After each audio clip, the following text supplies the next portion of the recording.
ਅੱਛਾ, ਸਾਮਰਾਜੀਅਤ ਦੀ ਅੱਗੇ ਅਸੀਂ ਗੱਲ ਕਰ ਰਹੇ ਸੀ ਵੀ ਇੱਕ ਪਾਸੇ ਤਾਂ ਉਹ ਮੁਆਸ਼ੀ ਇਜਾਰਾਦਾਰੀ ਆਪਣੀ ਕਾਇਮ ਰੱਖਦਾ ਹੈ ਔਰ ਇਹਦੇ ਨਾਲ ਹੀ ਉਹ ਆਪਣੇ ਅਸਲ੍ਹੇ ਦੇ ਜ਼ਰੀਏ ਦੂਸਰੇ ਮੁਲਕਾਂ ਨੂੰ ਮਫਤੂ ਬਣਾਉਂਦਾ ਹੈ, ਮਗਲੂਬ ਕਰਦਾ ਹੈ, ਉਹਨਾਂ ਦੇ ਉੱਤੇ ਗਲਬਾ ਆਪਣਾ ਕਾਇਮ ਰੱਖਦਾ ਹੈ, ਜ਼ਬਰ ਦੇ ਹਥਿਆਰਾਂ ਦੇ ਜ਼ਰੀਏ ਜੰਗਾਂ ਮੁਸੱਲਤ ਕਰਕੇ। ਮੈਨੂੰ ਇਹ ਜਿਹੜੇ ਅੱਜ ਕੱਲ੍ਹ ਦਾਨਸ਼ਵਰ ਚੀਨ ਸਾਮਰਾਜ ਕੂਕਦੇ ਨੇ ਪਏ ਨਾ, ਜੋ ਕੋਈ ਦੱਸ ਦੇਵੇ ਵੀ ਚੀਨ ਨੇ ਕਿਹੜੇ ਮੁਲਕ ਨੂੰ ਅਮਰੀਕਾ ਦੇ ਵਾਂਗੂ, ਇਸਰਾਈਲ ਦੇ ਵਾਂਗੂ, ਬਰਤਾਨੀਆ ਦੇ ਵਾਂਗੂ ਜਾ ਕੇ ਫਤਹ ਕੀਤਾ ਹੈ, ਉਹਦੇ ਤੇ ਗਲਬਾ ਆਪਣਾ ਉਹ ਕਬਜ਼ਾ ਕੀਤਾ ਹੈ।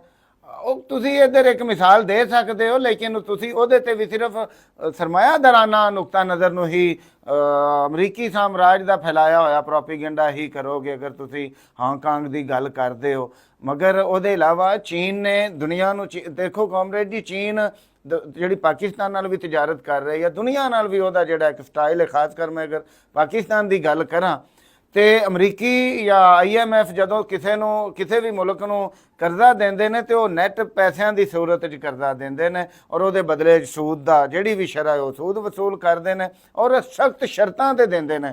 ਆਪਣੀਆਂ ਸ਼ਰਤਾਂ ਸਿਆਸੀ ਤੌਰ ਤੇ ਉਹ ਮਨਵਾਉਂਦੇ ਨੇ ਕਿ ਵੀ ਤੁਸੀਂ ਆਲਮੀ ਸਵਾਲਾਂ, ਮੁਖਤਲਿਫ ਆਲਮੀ ਕੁਵਤਾਂ ਵੱਲ ਤੁਹਾਡਾ ਰੁਝਾਨ ਕਿੱਧਰ ਹੋਏਗਾ, ਤੁਸੀਂ ਕਿਹੜੀ ਕੁਵਤ ਦੇ ਨਾਲ ਖਲੋਵੋਗੇ, ਅਗਲੇ ਪਹਿਲੇ ਮਨਵਾਉਂਦੇ ਨੇ। ਮਗਰ ਚੀਨ ਦੇ ਉੱਤੇ ਤੁਸੀਂ ਵੇਖੋ ਤੇ ਚੀਨ ਤੁਹਾਨੂੰ ਕਰਜ਼ਾ ਇੰਜ ਨਹੀਂ ਦਿੰਦਾ, ਜ਼ਿਆਦਾਤਰ ਆਮ ਤੌਰ ਤੇ ਉਹ ਕਰਜ਼ਾ ਇੰਜ ਨਹੀਂ ਦਿੰਦਾ ਕਿ ਉਹ ਤੁਹਾਨੂੰ ਪੈਸੇ ਦੇ ਰਿਹਾ ਹੋਵੇ, ਬਲਕਿ ਉਹ ਤੁਹਾਨੂੰ ਇਨਫਰਾਸਟ੍ਰਕਚਰ ਦਿੰਦਾ ਹੈ।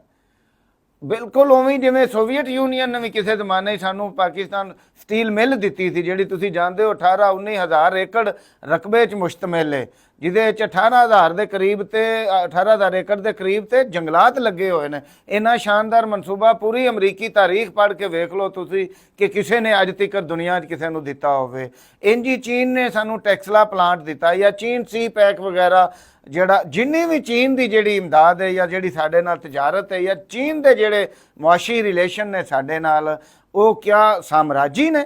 ਮੈਂ ਨਹੀਂ ਸਮਝਦਾ। ਮੈਂ ਸਮਝਣਾ ਕਿ ਸਾਮਰਾਜੀਅਤ ਦਾ ਸ਼ਿਕਾਰ ਉਹ ਲੋਕ ਨੇ ਜਿਹੜੇ ਚੀਨ ਨੂੰ ਸਾਮਰਾਜ ਕਹਿ ਰਹੇ ਨੇ।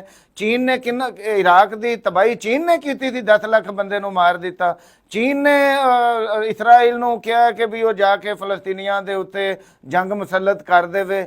ਚੀਨ ਨੇ ਵੀਅਤਨਾਮ ਦੇ, ਚੀਨ ਨੇ ਕਿਊਬਾ ਦੇ ਉੱਤੇ ਪਾਬੰਦੀਆਂ ਲਾਈਆਂ ਨੇ, ਚੀਨ ਨੇ ਸ਼ਾਮ ਨੂੰ, ਚੀਨ ਨੇ ਅਫਗਾਨਿਸਤਾਨ ਨੂੰ ਤਬਾਹ ਬਰਬਾਦ ਕੀਤਾ।